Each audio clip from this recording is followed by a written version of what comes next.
하나님 말씀은 구약성경 역대상 7장입니다. 계속해서 이스라엘의 족보에 대해서 읽고 있는데요. 7장에도 이스라엘의 12족속 중에 6족속의 족보들이 쭉 나오게 됩니다. 1절부터 40절까지 되어 있는데요. 다 읽기는 시간도 제한되고 족보를 한 명 한 명 읽는 것보다는 핵심적인 내용들만 살펴보는 것이 좋을 것 같아서 7장 1절부터 5절까지 이사갈의 자손 족보를 한번 살펴보도록 하겠습니다. 역대상 7장 1절부터 5절까지 말씀을 함께 봉독하겠습니다. 이사갈의 아들들은 돌라와 부하와 야숫과 시므론 네 사람이며 돌라의 아들들은 우시와 르바야와 여리엘과 야메와 입삼과 스무엘이니 다 그 아버지 돌라의 집 우두머리라. 대대로 용사이더니 다윗 때에 이르러는 그 수요가 22,600명이었더라. 우시의 아들들은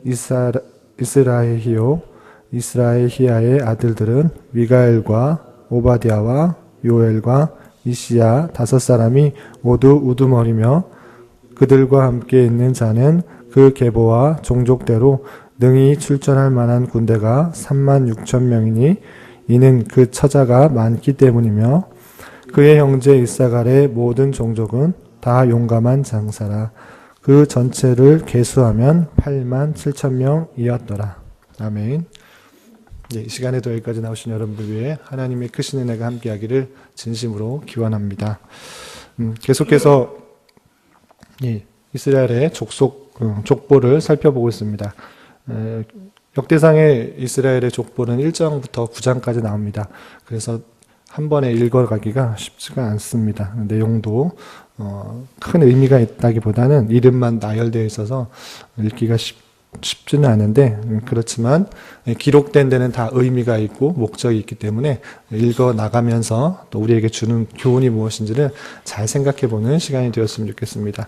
계속적으로 교훈 받은 대로 1장부터 9장까지는 이스라엘의 족보가 나와 있는데요. 크게 세 부분으로 구분하면 1장에는 아담으로부터 야곱까지의 그런 족보가 나와 있습니다.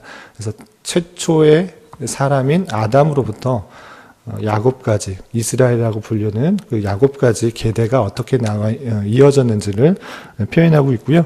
그리고 2장부터 8장까지는 야곱의 12아들, 12지파, 이스라엘의 12지파의 족보가 어떻게 되는지에 대해서 나오고 있습니다. 그리고 마지막 9장에서는 12족속, 12지파의 족보뿐만 아니라 이제 포로에서 되돌아온 사람들, 그런 사람들이 어떤 사람들이 있는가, 그 족보에 대해서 나오는 것이 9장입니다. 그래서 1장부터 9장까지의 여러 족보들을 구분해서 생각하면 좀 이해가 쉽고 또 내용이 어떻게 되어 있는가 흐름을 좀 이해하기 쉽습니다. 그래서 우리가 읽고 있는 7장은 그 12족속 중에 6족속의 족보가 어떻게 나와 있는지를 쭉 기록되어 있는 부분이다 생각하고 읽으시면 될 것입니다. 그리고 아까 말씀드린 것처럼 이게 9장, 족보의 마지막 9장을 보면 포로에서 되돌아온 족속들이 어떤 족속들인가 그런 족보들이 나오게 되어 있는데요. 그래서 포로에서 돌아온 족속이 기록되어 있다라는 것을 통해서 우리는 어떤 것을 생각할 수 있냐면, 이 기록 시기가 이스라엘 백성들이 바벨론으로 끌려갔다가 다시 하나님께서 약속하신 대로 포로에서 귀환한 이후에 기록되었음을 알 수 있습니다. 포로에서 귀환하였다, 포로에서 다시 되돌아왔다라는 것은 무슨 뜻을 말하는 것이냐면, 이스라엘 백성들이 다시 예루살렘으로 돌아와서 하나님의 백성으로서의 정체성을 가지고 살아가야 될 것을 뜻하고 있는 것입니다. 그렇기 때문에 이 역대상을 통하여서, 특별히 족보를 통하여서 자신이 어떤 백성인가, 자신의 족보, 자신의 조상들은 누구인가를 통하여서 자신의 정체성을 깨달을 수 있도록 이 족보가 기록된 것이다 라고 할 수 있습니다. 우리도 일제치하에 약 35년간의 치하를 겪었는데, 그것을 통하여서 많은 그런 족보들이 흩어지고 자신의 조상들이 어떤 조상들인지를 기가 쉽습니다. 그리고 또 전쟁 세대 이후에는 자신의 위에 조상들이 누구인지를 잘 알지 못하는 경우가 많은 것을 알 수 있습니다. 그런 것과 마찬가지로 포로에서 되돌아온 이스라엘 백성들에게 족보를 알려준다라는 것은 약 70년 만에 한 세대가 바뀌고 또 많은 전쟁을 통하여서 수탈당하는 그런 일들을 통하여서 이스라엘 백성들, 선민이라고 하는 이스라엘 백성들이 자칫 잊기 쉬운 이스라엘 백성의 정체성을 다시 한번 깨우쳐 줄 수 있는 그런 것이다 라고 이해하시면 될 것입니다. 그렇기 때문에 1장에서 보시다시피 아담으로부터 자신의 족속에 이르기까지 나의 조상은 누구인가, 내 자신이 누구인가를 깨달을 수 있도록 해주는 것이다 라고 이해하시면 될 것입니다. 그래서 이름도 어렵고 내용도 재미있는 내용들은 아니지만 이 계보를 통하여서, 이 족보를 통하여서 이스라엘 백성들은 자신의 조상들은 어떠한 사람이었는지, 그리고 하나님께서 아담으로부터, 최초의 사람인 아담으로부터 하나님께서 어떻게 이스라엘 백성들을 이끌어 오셨는지를 깨달게 해준다, 이렇게 이해하시면 될 것입니다. 그리고 또 역대상하, 역대기의 특징 중에 하나가 어떤 것이냐면 이스라엘 백성들이 포로에서 되돌아와서 이스라엘 백성의 정체성을 가지고 신정국가, 하나님께서 다스리는 온전한 국가를 세우기를 소망하였기 때문에 이 역사를 통하여서 참된 나라가 어떠한 것인지를 보여주길 원했던 것입니다. 그래서 역대상 10장부터 역대하 마지막 36장까지 보면 사울 왕으로부터 마지막 유다 왕인 시드기야까지의 여러 왕들을 표현해 주고 있지만, 여러 왕들의 이야기를 설명해 주고 있지만, 그 내용의 핵심을 보면 다윗 왕의 통치의 특징들, 위대성들을 잘 표현해 주고 있다라는 그런 특징이 있습니다. 그래서 다윗 왕조의 모습을 통하여서 우리가 나아가야 될 그런 국가의 모습은 어떠한지를 잘 살펴볼 수 있도록 하는 것이 역대기의 특징이다라고 할 수 있습니다. 그래서 역대기를 보면 다윗의 통치가 강조되어 있고 다윗의 자손들이 강조되어 있는 그런 모습이 있고, 다윗의 허물, 잘 아시는 허물이었던 밧세바, 우리아의 아들 밧세바를 범하는 사건들이 기록되지 않은 그런 특징이 있다, 이렇게 이해하시고, 포로에서 되돌아온 백성들이 자신의 정체성뿐만 아니라 다시 회복해야 될 국가를, 다윗 왕조의 모습을 강조하는 내용을 통해서 깨닫도록 하는 그런 특징이 있다라고 이해하시면 될 것입니다. 다시 본론으로 들어와서 오늘 말씀일기 본문이 역대상 7장인데요. 역대상 7장에는 아까도 말씀드린 것처럼 이스라엘의 12족속 중에 6족속의 족보가 들어있습니다. 우선 1절부터 우리가 읽었던 5절까지 보면 이사갈의 자손에 어떤 자손들이 있는지 설명되고 있고요. 그 다음에 6절부터 12절까지는 베냐민 자손의 족보가 나오고 있고, 13절 한 절에 간단하게 납달리 자손이 족보가 어떠한지 설명되어 있고, 또 14절부터 19절까지는 므낫세 자손의 족보에 대해서 설명하고 있습니다. 그리고 20절부터 29절까지는 에브라임 자손의 족보가 어떻게 되어 있는지 쭉 기록되어 있고요. 30절부터 마지막 40절까지는 아셀의 자손이 어떠한지 그 족보에 대해서 기록하고 있습니다. 특별히 역대상 7장에 나와 있는 6족속의 특징 중 하나는 무엇이냐면 용사를 내었던 그런 족속이다, 지파다라고 할 수 있는 것입니다. 먼저 2절을 보시면 이사갈의 자손들의 족보를 설명하고 있는데 이렇게 표현되고 있습니다. 돌라의 아들들은 우시와 르바야와 여리엘과 야메와 입삼과 스무엘이니 다 그의 아버지 돌라의 집 우두머리라. 자손들, 이사갈의 자손들을 설명하면서 그 집의 우두머리를 표현하고 있고, 그 다음 표현이 중요합니다. 대대로 용사이었더니, 대대로 용사이었다. 이 집안의 사람들이 대대로 용사였다라는 그런 표현들을 하고 있는 것입니다. 그리고 다윗 때에 이르러서는 그 수요가 22,600명이었다라고 표현하면서 다윗 때를 강조하면서 그 다윗 때의 그 많은 사람들이 다 용사로서의 역할들을 감당하고 있다라는 표현을 하고 있습니다. 그리고 7장 5절에서 보면 이런 표현도 있습니다. 이사갈의 자손들을 쭉 설명하면서 계보들을 설명하면서 5절 보면 그의 형제 이사갈의 모든 종족은 다 용감한 장사라. 다 용감한 장사라. 몇 명이 아니고 다 용감한 장사라라고 표현하고 있는 것이죠. 7장 2절에서도 대대로 용사이다라는 표현들, 그리고 5절에 보면 다 용감한 장사다라고 표현하고 있는 것을 볼 수 있습니다. 그래서 이사갈 자손들은 대부분이 전체 모든 수라고 생각할 수는 안 하셔도 되겠지만 대부분 모든 사람들이 다 용감한 장사로서의 이름을 떨쳤던 그런 족속이다라고 할 수 있는 것이죠. 그래서 이사갈 자손들의 용맹성 그리고 다 용사로서의 이스라엘 지파의 힘을 내었던 그런 족속, 그 계보를 설명하고 있습니다. 베냐민 자손도 족보를 설명하면서 이렇게 표현하고 있습니다. 7장 7절에 보면 벨라의 아들들은 에스본과 우시와 우시엘과 여리못과 일이 5사람이니 다 그 집의 우두머리요 큰 용사라.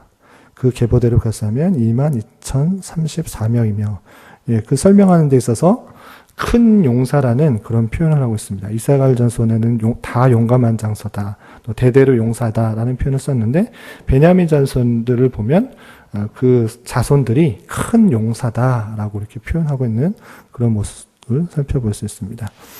그리고 11절에서도 이렇게 표현하고 있습니다. 이 여디아엘의 아들들은 모두 그 집의 우두머리요 큰 용사라. 그들의 자손 중에 능히 출전할 만한 자가 17,200명이며 큰 용사라라고 표현하면서 베냐민 자손의 그 아들 중에서 큰 용사로 활약을 하였던 명성을 떨쳤던 사람들이 있음을 또 표현하고 있습니다. 다른 족속들에서도 가끔 표현되고 있지만 7장에서는 이런 용맹스럽게 이름을 떨쳤던 용사의 모습들을 그런 더 강조해서 표현하고 있는 것입니다. 반면에 납달리 자손은 13절에 한 절에 나오는데요. 13절 보면 납달리 아들들은 야시엘과 구니와 예셀과 살루민이 이는 비라의 손자더라. 한 절로 이렇게 간단하게 이렇게 표현되고 있습니다. 이것은 그 창세기 46장 24절, 25절, 그리고 민수기 26장 48절, 그리고부터 50절까지 표현된 납달리 자손의 계보와 비교해 보면 약간은 좀 간략하게 표현되고 있는데요.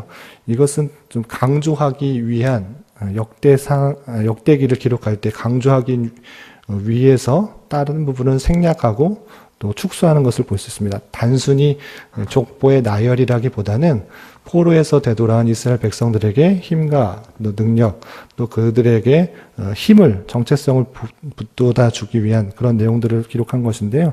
납달리 자손에 있어서는 물론 자손들이 없지는 않지만 그 자손들의 이름들을 볼 때 크게 명성을 떨쳤던 그들이 포로에서 되돌아온 사람들이 알만한 사람들이 없었기 때문에 축소하여서 그냥 이렇게 3명만 이렇게 표현해서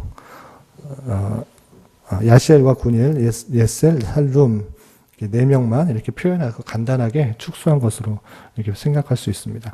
납달리 자손은 이렇게 크게 이름을 알린 사람이 없었기 때문에 출중한 인물이 없었기 때문에 간단하게 기록하고 넘어간 것으로 생각해 볼 수 있습니다. 그리고 14절부터 또 19절까지는 므낫세 자손이 나와 있는데요. 여기서도 용사에 관한 용맹을 떨쳤던 사람은 없고 단순하게 그의 자손들이 어떻게 됐는지 그리고 슬로브앗의 딸들이 있다라는 그런 족보의 기록들만 간단하게 표현하고 있습니다. 그 20절부터 29절까지는 에브라임 자손들에 대해서 나오고 있는데요. 에브라임 자손 중에 특징 중에 하나는 27절에 보면 눈의 아들 여호수아가 표현되어 있다는 것입니다. 이스라엘 백성들도 잊을 수 없는 그런 인물이라고 할 수 있는데요. 모세의 지도권을 이양받은 그런 여호수아의 이름이 에브라임 자손, 에브라임 족보에 포함됐다라는 것입니다. 27절 보면 그의 아들은 눈이요 그의 아들은 여호수아더라.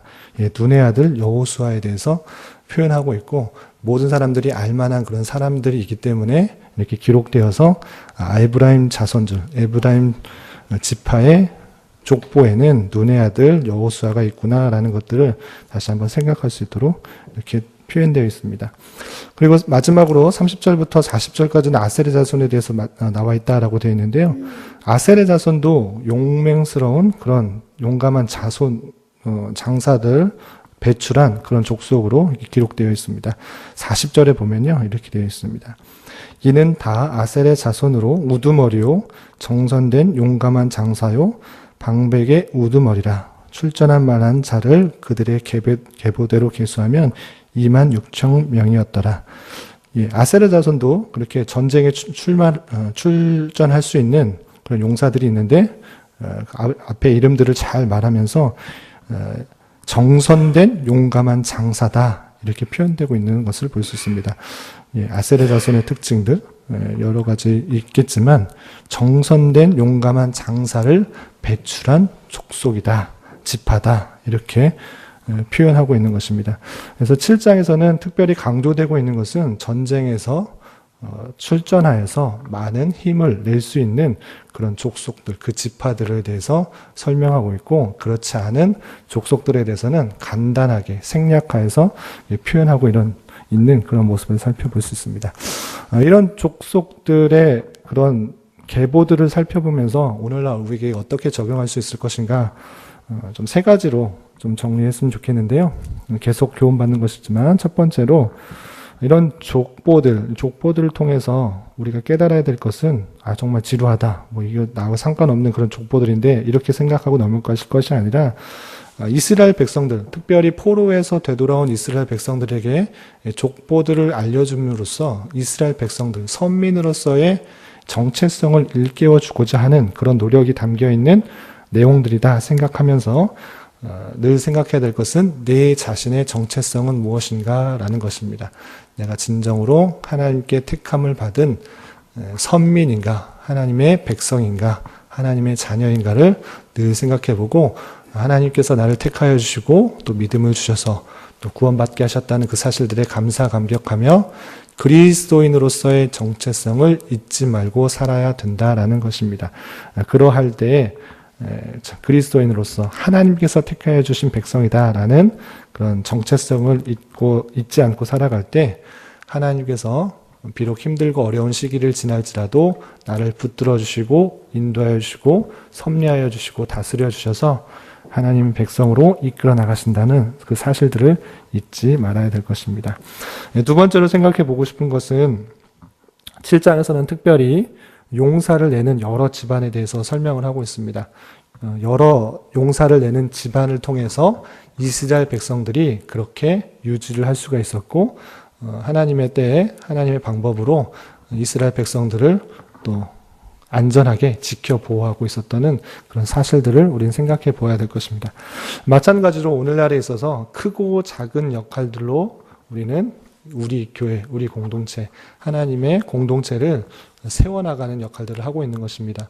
비록 칼과 방패를 들고 전쟁을 해서 이스라엘 백성들을 보호하는 용사로서의 역할들을 감당하고 있지는 않지만 오늘날 크고 작은 역할들로 우리에게 주어진 사명들을 잘 감당함으로 주님의 공동체를 세워나가는 그런 역할들을 하고 있다는 사실들을 잊지 말아야 될 것입니다.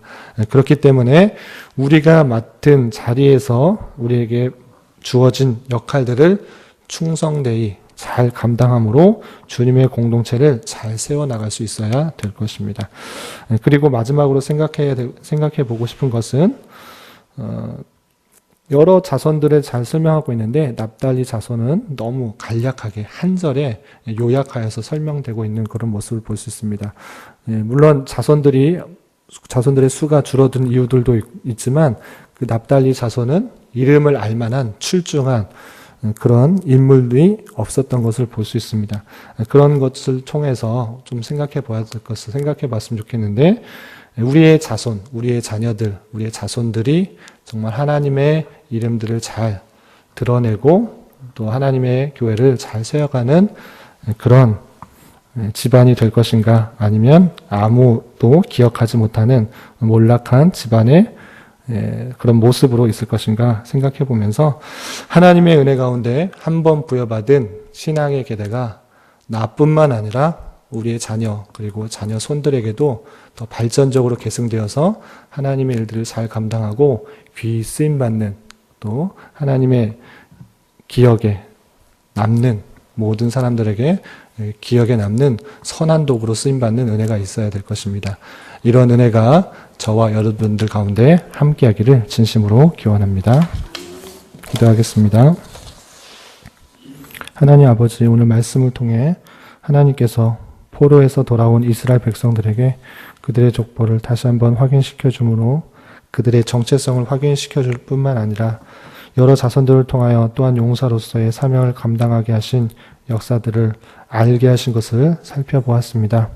하나님께서 그런 자를 통하여 주님의 나라를 또 이끌어 오시고 주님의 교회가 든든히 세워져 감을 생각합니다. 우리 또한 우리에게 맡겨진 여러 가지 일들을 잘 감당함으로 말미암아 주님의 교회를 잘 세워가는 자 되게 하여 주시옵소서. 또한 담임 목사님 지혜와 능력을 더하여 주시고 말씀으로 교회를 세워나가는데 부족함이 없도록 인도하여 주시며 여러 중직자들에게도 함께해 주셔서 맡은 바 여러 일들을 겸손함과 충직함으로 잘 감당하여 온 교회의 사랑과 존경을 받는 자 되게 하여 주시옵소서. 계속되는 추석 연휴 성도들의 발걸음을 안전하게 지켜주시고 한 해를 되돌아보며 풍요로움과 넉넉함으로 감사와 찬송이 넘치며 어디에 가든지 간에 성도의 품위와 또 향기를 잘 드러나는 자 되게 하여 주시옵소서. 오늘은 주일을 준비하는 한 날입니다. 예배를 준비하는 모든 손길과도 함께하여 주시고 특별히 말씀을 준비하는 모든 교육자들에게 풍성한 은혜를 더하여 주옵소서. 내일 있게 되는 정기당회에도 교회 여러 가지 필요한 사항들을 주님의 뜻을 생각하며 잘 논의하고 결정하는 시간 되게 하여 주시옵소서. 하루하루 육체적 고통 때문에 힘들어하는 여러 병약자들 주님께서 친히 함께해 주시고 위로해 주셔서 주님의 선하신 인도하심을 경험하며 평강 가운데 감사의 고백이 늘 넘쳐나게 하여 주시옵소서. 계속해서 각자 간구하는 음성 주님께서 들으시고 기도의 선한 열매를 맺게 하여 주시옵소서. 예수님의 이름으로 기도드리옵나이다. 아멘.